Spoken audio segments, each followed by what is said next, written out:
امیدوارم که بعد از شنیدن این قصه عبرت‌آموز هر یک دختر تاجیک به همین گفته ها عمل میکنند. سلام علیکم تماشاچیان عزیز و هواداران شبکه کاروان عمر.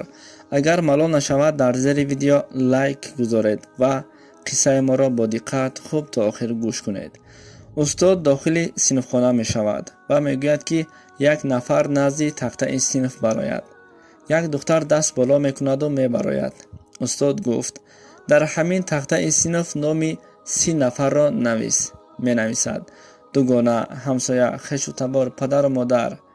استاد خواهش می کند که از آن 4 نفرش را خط زن. آنه که نه آنقدر برایت مهم است. می گیرد دوگانه خط می زند. همسایه را خط می زند. استاد می گوید باز خط زن.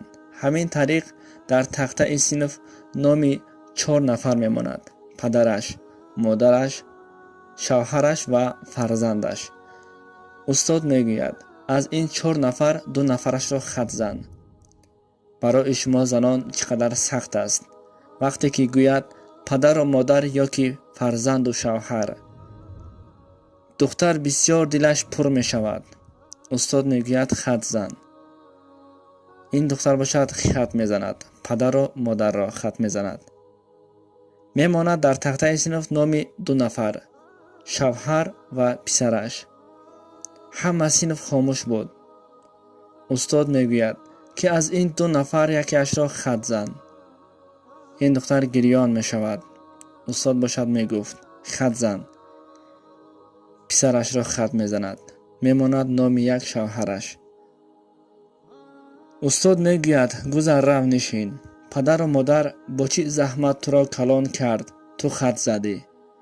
فرزند جگر بند است تو خط زدی. چی شد؟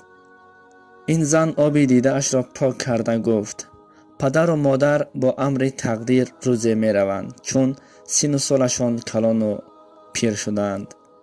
دیگر بچه نیز کلان می شود. صاحب خانه و صاحب زن می گردد. شاید من دیگر نه بر او نه بر زنش پسند باشم. آنها برایم آنقدر اهمیت نمی دهند. اما یگانه نفری که پهلویم می ماند این شوهرم می باشد.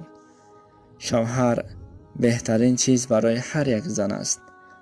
پس خواهران عزیز، افاجانای مهربان، هر وقتی که شوهر کی کردید شوهران خود را دوست بدارید. زیرا خانه پدر می روید، خانه برادر می روید، خانه هر کسی نروید زیاده از 4 روز ایستاده نمی توانید و باز به خانه شوهر برمی گردید.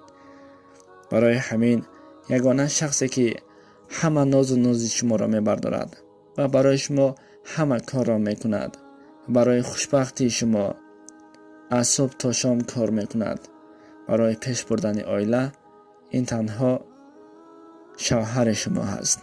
پس به قدر پدرتان برسید، زیرا پدر شما همچنین روزها را پسی سر کرده است.